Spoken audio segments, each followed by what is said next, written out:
Welcome to the Preferred Walk-On Show. I'm your host, Seth Saunders, and we are honored today to be joined by John T. Edge.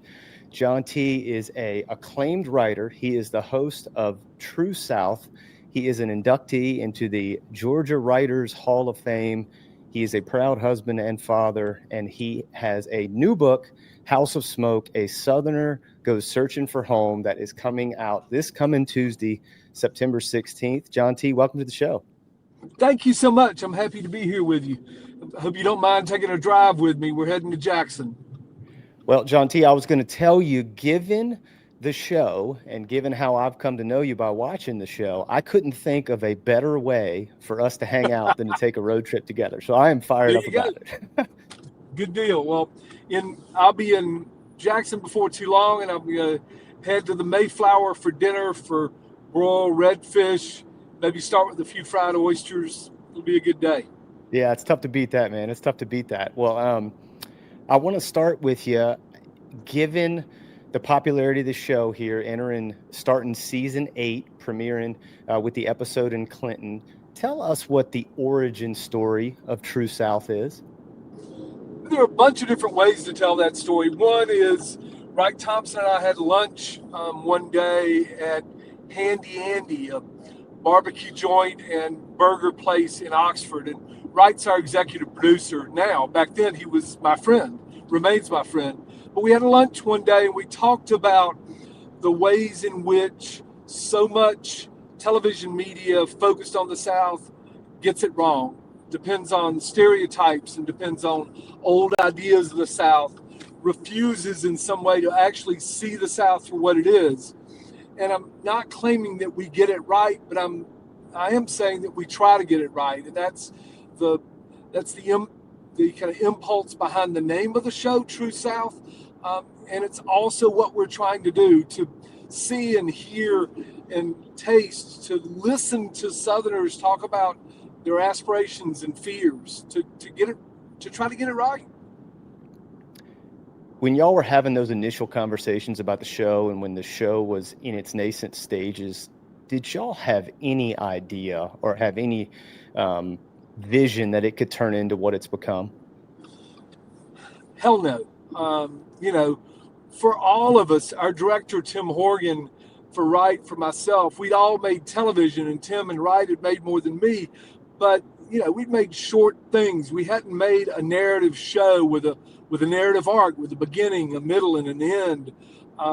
Making a television show is a lot of craft, and we had bits and pieces of that, but didn't have the whole. And I remember after that first season, we just kind of looked back and like, holy hell, we actually pulled it off. And then we found out we got a second season and then a third. I am forever gobsmacked by the notion that I get to make a television show. I might have a voice for it, but I don't have the face for it. I'm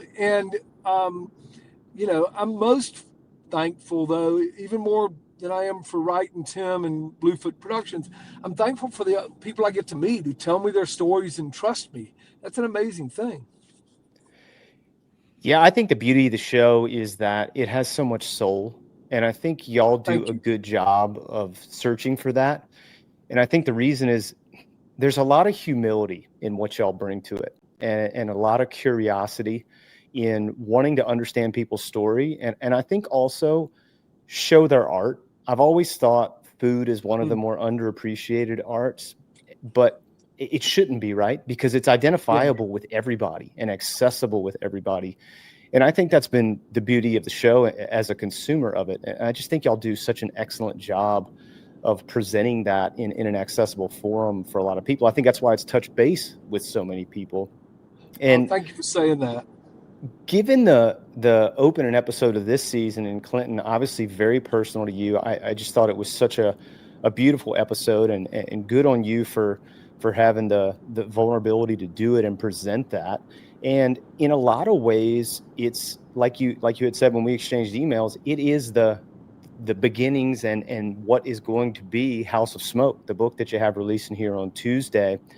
Yeah. I was curious about this as I was watching it. Is there a House of Smoke absent your True South journey? No, I mean, it's interesting you asked me that. It made me think about, um, I don't know, the truth that lurks here. I wrote this book for people who watch True South. I wrote this book for people who, in some ways, see their South in the one we broadcast. And, we were in our third season in 2020 when we made our first episode that was in part inspired by my own story. And that was about my reconciliation with my mother.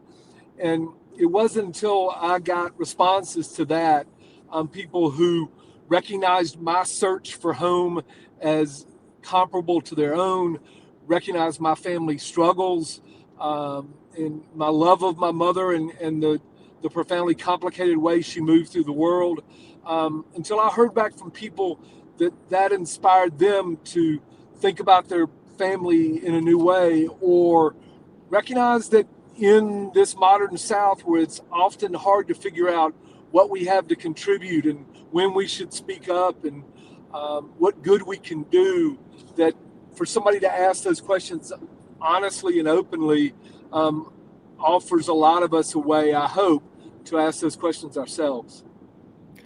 One of the things I love most about the episode was you talking about your trips with your dad. Um, Yeah, I identify with a lot of things about the episode, John T. Number one, I am also from a small town. Still do have a great relationship with my dad. I'm actually just coming back from a road trip with my dad to Baltimore and to Annapolis. Just a magical opportunity and experience. And yeah, I was thinking watching the show because my oldest brother carries my dad and my grandfather's name, and you carry your father's name. What are yeah. the blessings and maybe burdens that come with that? Um, that's a beautiful question. My father, I did not realize how much my father was my lodestar, um, until I began to write this book, and I realized that my mother has this sort of had this sort of outsized personality. She was um, beautifully flagrant, and my father was bookish and thoughtful. And in many ways, this book is about it's about a reconciliation with my mother, but also a recognition that I am now my father's son, and for the longest time I was my mother's son.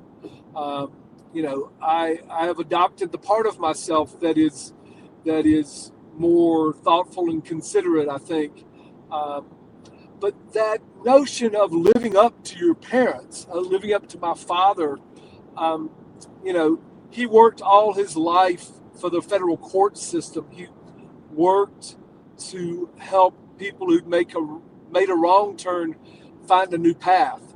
And now here I am, on a new path myself. I feel like my father led me there, and the writing of this book about the various detours of my life, big mistakes and small mistakes, and kind of bigger societal challenges I faced. Um, my father got me through. So it's not a burden. It's a he's like a catalytic converter for my way of being, to help me become a better soul, better self. I love that. I'm interested to hear your take on this. I've asked other people this, and it's come from my own experience. But how has being a parent changed your viewpoint and lens on your own parents? Has it given you more empathy? Has it stirred any animosity? Has it left you with further questions? How has that journey affected you? Yeah, our son Jess is 24. In this book, you'll get to know him at 10, at 15, a little bit older as he's going off to college. But he's finished college now. He's got a great job in Nashville. He's working hard. He's committed to the world of hospitality in the broader sense. He is kind of an idealist about hospitality. He's working at a bar called the Coral Club in East Nashville. If you hear this and you go visit Nashville, go have a drink, ask for Jess Edge. Um, but I see now I see now in our son's happiness. I see the whole point of life, man. You know, it's generational success. So I grew up in a broken home. Our son grew up in a home that was whole. Um, um, I had to climb out of a ditch in my 20s. My son is fully on a path. He's avoided the ditches of my life. Um, you know, I see my father's deep morality in him, and I see also my mother's showpersonship in him. He's a joy, a full, flat out joy. That's a beautiful answer. The reason I asked is because it was life changing for me in so Yeah, many ways. It gave me a through line to follow when I became a yeah, father. And to your point, it's just been the greatest joy, and to see them. And I always tell people when they ask about my own kids, I say, man, I just want to be like them when I grow up. They're it's a they're great better than answer. me, and that's the whole point, at least for me. And man, I just love that answer. I'm interested in your small town roots. Again, I grew up in a small town, and I wrestle with this. I, like you, left my small town and established roots somewhere else, which I think is not the norm, right, John T? And I'm curious sometimes, though, how much those roots and how much that hometown is Tempest while simultaneously being channel marker. Yeah, I mean, that hometown, my hometown, Clinton in Jones County, Georgia, just north of Macon, made me in ways good and bad. Or not even good and bad, just made me. You know, multiple currents run through me, and those currents have their source in Jones County. They're tough memories and they're beautiful memories. The beautiful memories, came back to me threefold researching this book. I got to reunite with friends, people I'd played sandlot baseball and football with, people I'd taken little league all-star team road trips with, um, people like Joe Farrar and Dwight Bowler, whom my parents picked up at their house and hauled us all to little league practices together. Like, the place you come from makes you, um, but the process of making you is ongoing. Culture. Anthropologists tell us culture is a process, not a product. It's the same way for us humans. It is. I know where I came from. I love my place and my people there. I now live in a different place. I live in Oxford, Mississippi, and that is my home now. I've chosen to claim that place, but it doesn't mean I've turned my back on Clinton. For the longest time, I told myself I had. Writing this book, I realized that you never can.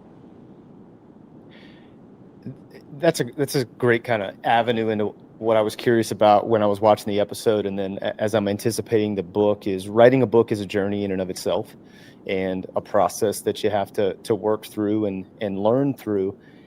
Now that you're on the backside of it and on the start of this journey to put it out into the world and have people consume it, what for you was the greatest lesson or the greatest gift of the process of creating House of Smoke? Um, you know, I really don't know what I think about something until I write about it. If it's a big decision in our family life between myself and Blair, if it's a political or social decision I make about a candidate I support or a cause that is dear to me, I have to put words on paper to kind of figure things out. So for this book, I got to put words on paper as I tried to figure out my own life, try to figure out cause and effect. Like, I moved to Oxford in 1995 from Georgia. Had been living in Little Five Points in Atlanta, and I moved here to go back to school. When I made that move to start over in college because I flunked out my first time, um, I didn't know it then the way that directs the rest of my life. But putting this book together, stacking scene atop scene, which is the thing you do with memoir, I recognize the way that these big leaps I took in my life affected the joy I find now in my life. And the thing I'd say to people is, I made big changes once in my 30s and once in my 50s. I hope I make another big one in my 70s. Um, Change is frightening, but change is the only way that we make progress. We are in the throes of another college football season, and y'all's show has done such an excellent job of hitting spots in and around the various college towns and the character that they all have. I'm curious to ask you something because I've thought this often. Obviously, a Saturday, a college football Saturday in the South is a different animal. But I've always found there are parallels between football Saturday and a church Sunday. I just think a football Sure. Saturday is church backwards. We do the big church picnic first. We all gather together. We bring our covered dish. Then we head over to the church. The PA announcer functions like the pastor. The band functions like the choir, and we're all unified in this thing that we believe in so fervently. Do you find joy in that connection and kind of symmetry of food and fellowship and the opportunity for people to find each other and see each other again? I think often about this when I take a seat in a football stadium. If you're not in the fancy pants seats, you're bending over to plant your rear on a bench alongside people you might not know, and you're closed in there tight. You're rubbing elbows with each other. You're getting to know each other, and for those 3 hours, you form a community with the people in, section E, row 4, seats 25 through 28, and that's the same sort of community when you slip into a church pew or a seat at a synagogue or a mosque. You're finding you are reaching in that moment for your best self, and you're making that reach with others who may be markedly different from you, but are united in a want for peace um, and love of our man. I mean, I sound a little maybe over dramatic, but I do think about that. I think about college football as this small d democratic institution that cuts across race and class and gender and political party and ethnic identity, um, everything. That's the promise of um, bending into a seat at a football stadium on Saturday, and that's the promise of a house of worship on Sunday. All right, John T, my final question for you. If time, distance, and money were no obstacle, describe your perfect final day of eating. Final day of what? Of eating. Of eating. My final day of eating. Holy hell, man. Um, I have this serial love affair with the places about which I write and the restaurants we visit for True South. So it would really be what's in my head in that moment, and I can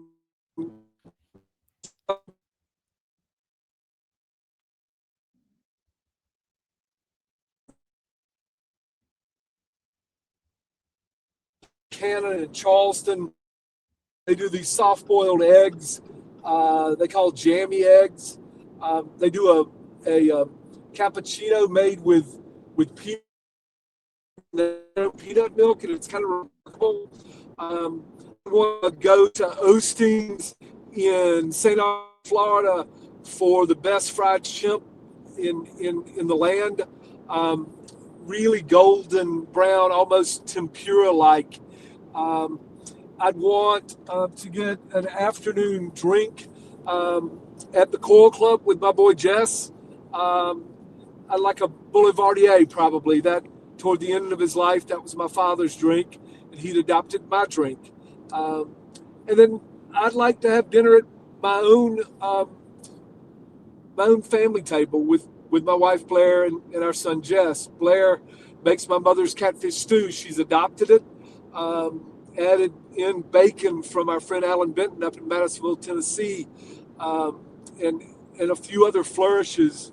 But it's effectively my mother's catfish stew, which was her father's catfish stew, and now it's Blair's catfish stew. Um, the ways that we gather together, family past and present, when we cook a family recipe, matters deeply in our house. I love that answer. I love all those things. I'm gonna have to add a few of those places to my list as I try to check them off. I have a running tally of places on True South, and if we're gonna go through one of those towns, we pop through. And so yeah, I'm gonna have to add a few of those to the list. Yeah, Well, John T, I so appreciate you taking the time to do this today. Please tell our listeners how they can support you, how they can consume House of Smoke, come and see you on the book tour. I know you will be yeah. here in Charleston on September 25th, which we are jacked up about. Thank you. But yeah, tell us how everybody can support you as it comes to Yeah. House of Smoke's release. So you can go to my website, which is johntedge.com, just my full name, and you'll see there a link to click on for the schedule. I'm traveling 24 cities across the Deep South, across the SEC footprint, with a few detours to North Carolina. If you live in that footprint, I'm showing up somewhere near you, from Knoxville, Tennessee, to New Orleans, Louisiana, and kind of spots in between. So I'd love to see you out on tour. I'd also love it if you'd read my book. I've worked 5 years on this book, and I'm really proud of it. And I think it is. I was talking to a friend the other day that to write a memoir is not an act of selfishness. Not if you try to get it right. It's an act of generosity because you hope you'll connect with others.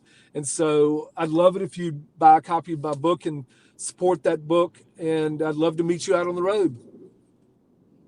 Well, I can't wait to read it. We will have a copy in hand and be cover to cover on it. I think it's going to be fantastic. I before we let you go, just have to let you know I think you are a beautiful writer, and so I know the book will be Uh, outstanding.